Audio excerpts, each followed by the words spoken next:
వాళ్ళ డౌట్స్. దానికి ఇప్పుడే మళ్ళా మంత్రివర్యులు మంచి సమాధానం చెప్పిన అధ్యక్ష. బేసికల్గా వ్యవసాయం అనేది గ్రావిటీ కెనాల్స్ ద్వారా, వర్షాభావ పంటలు, కాలువల ద్వారా, చెరువుల కుంటల ద్వారానే ఒకప్పుడు వ్యవసాయం జరిగేది. ఏదో చిన్న చిన్న లిఫ్ట్లు అనేది సాధ్యమవుతుంది, కానీ ఈ లక్షల కోట్ల రూపాయలు హై రేట్ ఇంట్రెస్ట్లకు తీసుకొచ్చి రుణాల ద్వారా పెద్ద పెద్ద లిఫ్ట్ ఇరిగేషన్ ప్రాజెక్ట్స్, 100 మీటర్లు 100 కిలోమీటర్లు తీసుకొచ్చిన ప్రాజెక్టులు ప్రాక్టికల్గా ఫైనాన్షియల్గా వైబుల్ కావాలి అధ్యక్ష. ఎందుకంటే మనకు వచ్చే రిటర్న్స్ ఏదైతే ఉందో పర్ ఏకర్ చూసుకుంటే, మనం చేసే ఇన్వెస్ట్మెంట్ ఏదైతే ఉంటుందో పర్ ఏకరు, అది కూడా ఈరోజు మన గౌరవ మంత్రివర్యులు ఉత్తమ్ కుమార్ రెడ్డి గారు చాలా క్లియర్గా ఎన్ని లక్షల కోట్లు ఖర్చు పెడితే పర్ ఏకర్ ఎంత కాస్ట్ పడ్డది ఈ ప్రభుత్వంలో, గతంలో మనం ఎన్ని వేల కోట్లు ఖర్చు పెడితే ఎన్ని ఎకరాలకు సాగునీరు అందించినాం, ఈ ప్రభుత్వం వచ్చిన తర్వాత మనము ఎంత అమౌంట్ ఖర్చు పెడితే పర్ ఏకర్ ఎంత కాస్ట్ పడ్డది చాలా క్లియర్గా ఇచ్చింది అధ్యక్ష. నేను మీ ద్వారా గౌరవ ముఖ్యమంత్రి గారికి, మన మంత్రివర్యులు ఉత్తమ్ కుమార్ రెడ్డి గారికి ధన్యవాదాలు, అభినందనలు. తెలంగాణ ప్రజల పక్షాన ఈ ప్రాజెక్ట్స్ మీద తెలంగాణ ప్రజలకు పూర్తి అవగాహన, వాస్తవాలు తెలంగాణ ప్రజల్లో ఈ గత 10 సంవత్సరాల వల్ల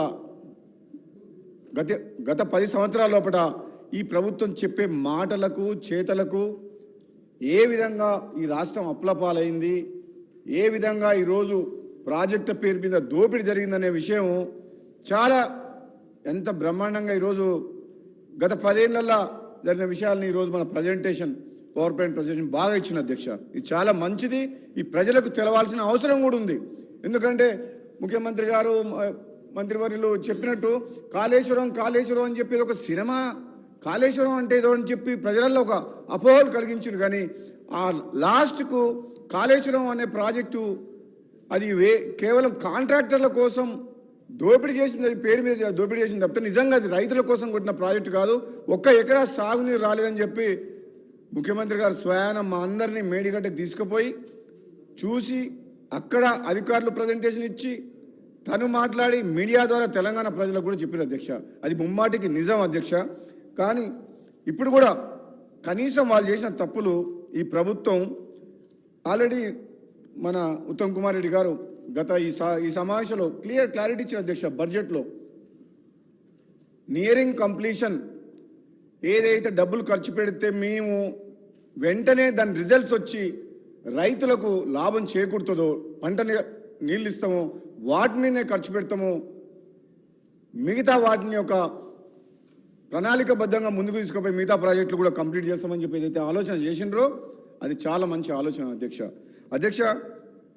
మీ దృష్టికి సరే, గతంలో ముఖ్యమంత్రి అయిన పొలిటికల్ బెనిఫిట్ కోసం, రాజకీయ ప్రయోజనాల కోసం తన మార్క్ ఉండాలని చెప్పి ప్రాణహిత చేవెళ్ళ పేరు మార్చి గ్రావిటీ ద్వారా వచ్చే తుమ్మిడెట్టుని కాదని కాళేశ్వరం పేరు పెట్టిన పేరు మార్చి మళ్ళీ ఆయన ఏదో తన ప్రతి విషయంలో సెక్రటరియట్ కానీ, యాదాద్రి కానీ ఎక్కడైనా మార్క్ ఉండాలనుకుంటాడు ఆయన. కానీ డబ్బు వృధా అవుతుంది, కష్టాల్లో ఉన్న పేదోళ్ళు ఉన్నారు, చాలా రకాల ఇబ్బందులు ఉన్నాయి. ఈ ప్రజాధనం ఇంత దుర్వినియోగం చేయకూడదన్న ఆలోచన కంటే ఎక్కువ ఎంతసేపు తన గురించి మాట్లాడమే ఆయనకు ఎప్పుడు ఎక్కువ ఆనందం. ఈ పత్రికలు, పేపర్ల అడ్వర్టైజ్మెంట్లు ఇదే ఎక్కువ అధ్యక్ష. అంటే హంగామా, దాన్ని ఏమంటారు తెలుగులో, ఆర్భాటం. అరే ఆర్భాటం అంటే ఎట్లా అంటే మామూలుగా అయితే ఎవరైనా చూస్తే కూడా ఈ తెలంగాణ రాష్ట్రంలో ఏదో అద్భుతాలు జరిగిపోయినాయి అన్నట్టు చూపించిన అధ్యక్ష.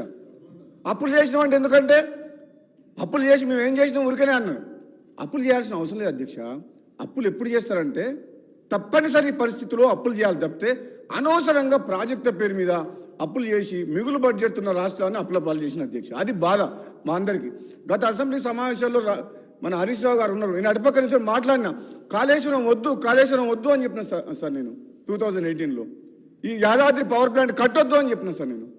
అప్పు తీసుకొచ్చి కట్టకండి, బయట హైరేజ్కి ఇంట్రెస్ట్ తీసుకొచ్చి మనం అని చెప్పి అయినా వినలేదు అధ్యక్ష. ఇప్పుడు ఈరోజు ఈ కాంగ్రెస్ పార్టీ ప్రభుత్వం వచ్చిన తర్వాత వాళ్ళు ఇంత తొందరపడుతున్నారంటే సమయం ఉంది, 5 ఏళ్ల పాటు ప్రజలు తీర్పిచ్చిండ్రు. తప్పకుండా కాంగ్రెస్ పార్టీ మా ముఖ్యమంత్రి గారి ఆధ్వర్యంలో మంచి టీం ఉన్నది అధ్యక్ష, కమిట్మెంట్ ఉన్నది, ఆలోచన ఉంది. ఈ రాష్ట్రాన్ని మంచిగా చేయాలన్న ఆలోచనతోటి ముందు పోతున్నాం. హరీష్ రావు గారికి బాధ అనిపిస్తుండొచ్చు, కానీ గతంలో మీరు సరే మీ నిర్ణయమా అది కేసీఆర్ గారి నిర్ణయమా తెలంగాణ ప్రజలందరికీ తెలుసు. ఆ రోజు ఆనాడు ముఖ్యమంత్రి ఎదురుగా గట్టిగా మాట్లాడే ధైర్యము మంత్రులకు, ఎంపీలకు, ఎమ్మెల్యేలకు, అధికారులకు లేదు అధ్యక్ష. అది వాస్తవం, వాళ్ళు ఒప్పుకోవాలి గుండె మీద చేసుకొని. ఎవరు కూడా ఆయనతోటి అలా కాదు, అది తప్పు, ఇట్లా చేస్తే బాగోదు, ఇట్లా చేయాలని చెప్పే ఆలోచన ధైర్యం లేకుండే ఆయన అవకాశం ఇవ్వకపోయేటోడు. ఈ రోజున్న పరిస్థితి వేరు. ఈరోజు అధ్యక్ష సబ్జెక్ట్ పోతా అంటే దాంతో ఎంత నష్టమైందా? మీరు మీ స్వార్థం కోసం అని చెప్పి నోరు మూసుకొని కూర్చోవడం వల్ల, జీవుజు ఉండడం వల్ల తెలంగాణ రాష్ట్ర ప్రజలకు నష్టం జరిగింది అధ్యక్ష. అది నా బాధ. వీళ్ళు ఆ రోజు అది కాదు, ఇది ఇట్లా కాదు అని అనుంటే ఈరోజు తెలంగాణ రాష్ట్రం ఎంతో కష్టపడి ఎన్నో ప్రాణాలు కోల్పోయి తీసుకుంది, ఇట్లా ఉండకపోయేది అధ్యక్ష. అది మా బాధ. మీ స్వార్థం కోసం అని చెప్పి తెలంగాణ రాష్ట్రం నాశనం అయింది అధ్యక్ష.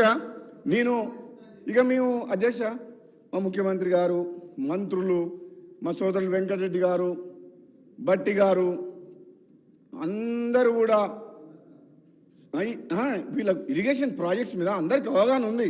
అందరూ కూడా హరీష్ రావు గారి మీద పొద్దున్న నుంచి చెప్తూనే ఉండరు. మళ్ళీ నేను వాళ్ళని ఏమన్నాను అధ్యక్ష? నేను ఒకవైపు వాళ్ళని చూస్తే బాధ అనిపిస్తుంది, ఎంతకన్నా అనాలని. కానీ అట్లని చెప్పేసి వాళ్ళు మేము తప్పు చేసిన ఒప్పుకుంటావా, ఒప్పుకుంటున్నాం, నిజంగా తప్పు జరిగిందని అంటున్నా అంటే అది లేదు. మళ్ళీ ఇప్పటికైతే ఆ రోషం మాత్రం పోలే. చేసిన తప్పులు చాలమని ఇంకా ఉల్టా మమ్మల్నే బదనామా చేస్తామని చెప్పేసి ఏదో ప్రయత్నం చేస్తారు. కానీ చాలా క్లారిటీగా ఉన్నాం అధ్యక్ష. కాంగ్రెస్ పార్టీ ఈరోజు గౌరవ ముఖ్యమంత్రి గారి నాయకత్వంలో ఎంతో క్లారిటీతో పనిచేస్తుంది. తెలంగాణ ప్రజలు కూడా ఎంతో నమ్మకంతో ఉన్నారు. వాళ్ళకి మేము ఏదో అరచేతిలో స్వర్గం చూపించినట్టు మేము ఎప్పుడు మాట్లాడతలేము. మేము ఎట్లా మాట్లాడుతున్నాం? కాంగ్రెస్ పార్టీ అంటే ఫస్ట్ మా ధర్మం ఏంటంటే ఈరోజు పరిస్థితి ఏంది, రాష్ట్రంలో ఆర్థిక పరిస్థితి ఏంది, కృష్ణా జలాలు ఎట్లయింది, ఈరోజు మన ప్రాజెక్టుల పరిస్థితి ఏంది అని వివరంగా అన్ని ప్రజల్లోకి తీసుకుపోతున్నాం అధ్యక్ష. ఇక లాస్ట్కు మా ప్రాజెక్టు విషయం నల్గొండ జిల్లా అధ్యక్ష. నల్గొండ జిల్లాలోనే పోరుబాట చేసి ఇచ్చారు. మా సోదరులు కూడా చాలాసార్లు మాట్లాడిండ్రు. ఏమని? నల్లగొండ జిల్లాకు మీ ప్రభుత్వం గత 10 ఏళ్ళలో చేసినంత అన్యాయము గతంలో ఎప్పుడు జరగలేదు. అది సొరంగ మార్గమే కావచ్చు, ఉదయ సముద్రం ద్వారా బ్రాహ్మణ వెల్ల ప్రాజెక్టు కుర్చేసుకొని కూర్చొని కంప్లీట్ చేస్తా అన్న మా శివనగూడెం రిజర్వాయర్ ఫ్లోరైడ్ పీడిత ప్రాంతమైన మా మున్గోడు దేవరకొండ కావచ్చు. ఏమైంది అధ్యక్ష? 2015లో కొబ్బరికాయ కొట్టేసి కంప్లీట్ చేపిస్తాను. ఆ కుర్చీ డైలాగ్ ఎక్కడ పోయినా కుర్చీ వేసుకొని కూర్చుంటా అన్నాడు. మరి ఇప్పుడు కుర్చీ లేదు, లాస్ట్కి ఇప్పుడు వీల్ చైర్లో కూర్చొని ఉన్నాడు. ఆ కుర్చీ పోయింది. ఎంతమందిని కుర్చీ ఎక్కడవో